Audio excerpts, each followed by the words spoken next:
Tingin ko lahat naman po tayo ay gustong buksan, no? Yung pong box na ito.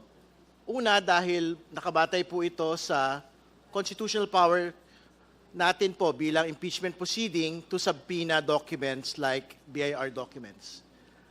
Pero ang kailangan ho natin pagpasyahan ngayon, sapat na po ba ang mga ebidensyang inilatag ngayong araw po na ito para magkaroon ng finding of probable cause on unexplained wealth? Tingin ko even without opening the box, sapat-sapat na po, sobra-sobra pa nga yung pong nailatag na ebidensya nung nakaraang linggo. Balikan po natin ulit ito.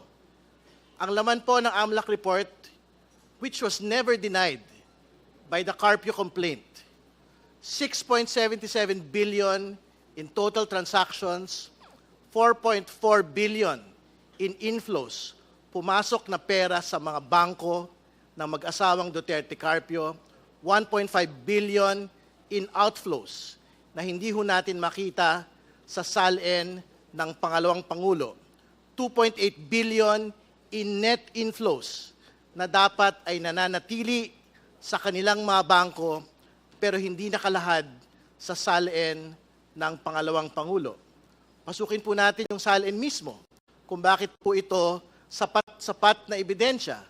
Ang nakalagay sa SALN for 2024, 88.5 million pesos lamang po. On those two pieces of evidence and reports pa lamang po, mga kaibigan, sapat-sapat na, sobra-sobra pa ho. Ito pong finding of probable cause. This particular section of the impeachment proceeding will go straight to the Senate. Sigurado po tayo dyan. At I'm quite certain that this box will be opened at the level of trial. So, Madam Chair, tingin ko kung wala naman na po kailangan pa hong pag-usapan, magandang pagbotohan na po natin ito pong bagay na ito. Maraming salamat po.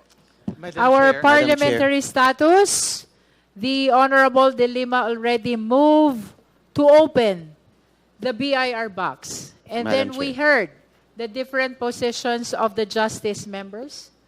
And we continue to hear because I could see members still raising their hand. Madam Chair. Can we call Honorable Marcoleta first? Honorable Marcoleta is a non-member of Justice Committee, but of course, we recognize her opportunity to manifest her position as well. Thank you, Madam Chair. Thank you for highlighting my being a non-member of this committee. But I nonetheless, highlighted also that I have you every have right the to speak. privilege to manifest your position. Thank you po. Because that is according to our rules, Honorable Marcoleta. Including the highlighting of being a non-member.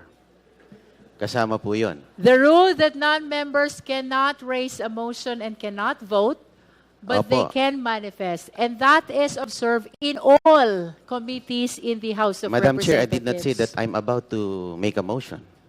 Wala nung po ko sinabi. Anyway, ma'am, magandang hapon po sa Madam Chair, sa Madam committee Chair. na ito. Madam Chair, Is that a point of order? yes, not really the point of order. I just would like to find out if he is a she or a he because you have been mentioning her. Point of order, Madam Chair. Let's allow Congressman Marcoleta to proceed. All right. Honorable Marcoleta is recognized. You may proceed. Madam Chair, Gusto I ko just bang- would like to make it clear. He is Chair, he. He is The he. point I of stand order is not corrected. in order, Madam Chair, because I just want to make, because you said twice her. All right. So I I'm would like to addressing find out him. if she is a she or a he. Madam is Chair, make a ruling and allow Congressman Marcoleta to proceed. As a response to proceed the Honorable to- Abante, we are addressing now Honorable Marcoleta as he, him, his, and the chair therefore stands corrected. You may proceed, Honorable Marcoleta. Thank you, Madam Chair. Thank you for that clarification, Bishop Benny Abante. Ewan ko kung is that germane to this hearing. Anyway, magandang araw po, ginang Madam Chair at sa mga kapita-pitagang miyembro ng committee na ito. Marahil ay inaasahan nyo na ako po ay magbibigay ng manifestasyon para tutulan ang pagbubukas ng box na yan mula sa BIR. Ang katunayan po, ako po ay hindi tututol. You may go ahead and open it all you want. Sabi nga ni Madam Chair, hawak niya ang beat. Sino ba naman ako para pigilan ito? Sabi nga ng kanta, huwag mong bibitawan. Huwag niyo nang bitawan yung box.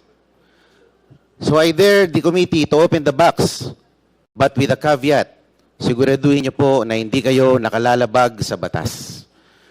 At sinabi rin po ni Popoy sa pelikula, I deserve an explanation. I deserve an acceptable reason. Siguraduhin niyo po na kung bubuksan niyo yan, mayroon po kayong acceptable reason na naayon sa batas. At ako po ay kaisa niyo rin sa komite na ito sa paghahanap ng katotohanan. Pero sa ating paghahanap at pagsasiliksik ng katotohanan, siguraduhin po natin na tayo po ay hindi nakalalabag sa ating mga batas. Maraming salamat po, Madam Chair. Again, that is a manifestation and therefore it does not deserve or require any answer. Let us proceed. If there are no other members who wish to, the Honorable Sendanya is recognized. Thank you very much, Madam Chair. Ang haba na po na kwentuhan natin kay Basha at saka kay Popoy. No? Nagkaroon na nga po ng sequel ang One More Chance. No? Second chance. Ayan. Pero inuulit ko po, this is a second chance to hold the Vice President accountable for abuse of power at dun po sa pagnanakaw sa kaban ng bayan. At yung second chance po na ito, 2 years in the making. That's why we appeal to the wisdom of this committee to ensure that we hold her accountable. Sabi nga po ng mga kaibigan ko, eyes on the ball. And the ball is ensuring that we get this to the Senate and the Vice President is convicted. And I hope that would guide the committee in making this all-important decision. Thank you very much, Madam Chair. Having heard all the manifestations of the justice members, we are temporarily suspending our hearing.